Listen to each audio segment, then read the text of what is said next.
Okay, it's time for Go Low. This is where we answer questions on your game to help you go low. Yes, make sure you get involved and go to the Facebook, Instagram and Twitter today and post your questions on this week's topic. Use the hashtag GoLow. We could be answering your question. Absolutely. So today's topic was all about short game, Andy. Now, on Monday we did the 3 top tips to stop the slice. Yes. So now we're going to do the 3 top tips to improve your contacts with your chipping, because a lot of people were talking about their chipping, their contact was off, their distance control was off.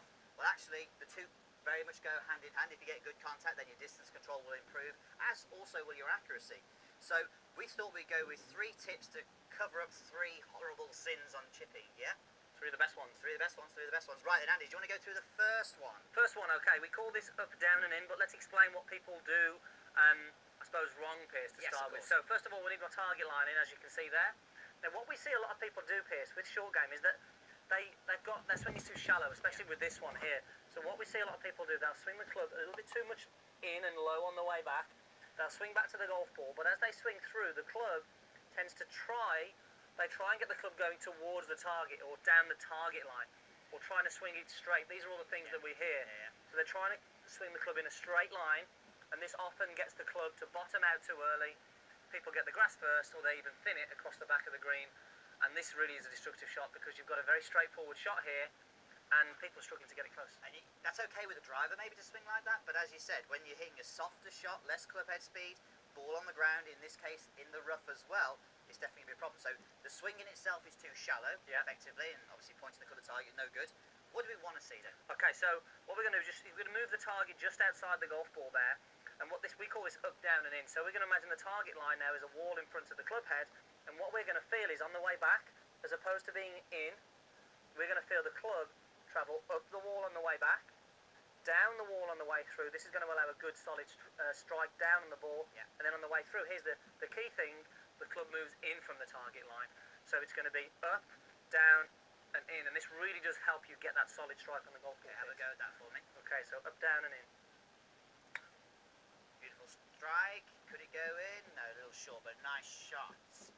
Now, definitely, I didn't get Andy to have a go there with the older technique, but if he had have done, the club would have been very shallow. He would have risked hitting the ground well before the ball, duffing it, maybe even thinning it, maybe even double hitting it. So if you've done either of those 3, make sure you check that one out. I certainly don't want to practice. I don't want to practice those bad ones. Hitting those double hits, definitely not a good idea. Okay, so the second one, the second major fault. Okay, let's go to the fault first. More in the setup. It starts in the setup here. We see people with their shoulders very much tilted to the right. The right shoulder for a righty golfer gets very low, often because people are told to get the shaft forward. So this often leads to the shoulder being too low, and from here it produces a shallow backswing, and then from here we often see then almost a lift on the way through, and the head stays very back. Now, as you can see from here, this right shoulder is very low, and all the weight's back on the right side. It's amazing that, you know, maybe the mindset is wrong and people are trying to lift it into the air. Even when they do what you do that again for me, Andy, so lean the shaft forward and even lean the weight on the left leg. So you'll see people will do this a lot. You know, they'll get in that position, but then they hit the shot, as Andy's doing there, the weight's coming back onto the trail foot, it's coming back onto the right foot. You can see the head trace. is coming back. Very low to high, isn't it? Again, great with the driver, not great with Have a go hit the shot game. for me from there. I want to see if you can hit one. Sorry about that. I can probably hit one. I'm pretty talented, but I don't really want to practice doing this. Yeah, pretty good, but again, that was slightly heavy, wasn't it? Yeah, ground first, didn't quite go. Not as good a result. So, show me how you want to correct this. So okay, how do you correct that? As opposed to being here with the right shoulder low, we want to see if we can get the shoulder a little bit more neutral, so the right shoulder's going to come up higher. Feel as if we're leaning this way more towards the target. Now from here, on the way through now, as opposed to trying to help it and coming back this way, all I want to focus on from here is making sure I can turn and face the target. Now my weight is fully into this lead side now, and as you can see, I'm turning and looking at the target. Looks simple. Have a go with the shot for me. Okay. Looks really good. So right shoulder feeling high. All I'm going to do is make sure I turn through. Great contact again. Now a lot of people, when they do that for the first time, they talk about the fact that maybe their left arm feels like because it's straight, it inhibits them a little bit. If you've got to bend the left arm a little bit, soften it a little bit to help the right shoulder go higher, nothing wrong with that whatsoever. Nothing wrong with that whatsoever.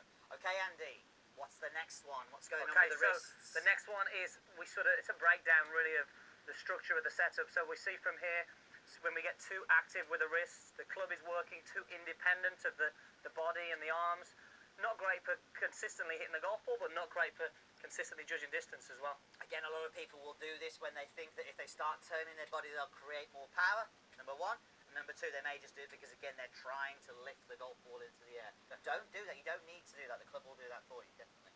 Okay, so Andy, what's the analogy that we would use with this? Okay, so I've got my 56 degree here. I'm going to imagine that I've got a laser beam out the butt end of the golf club.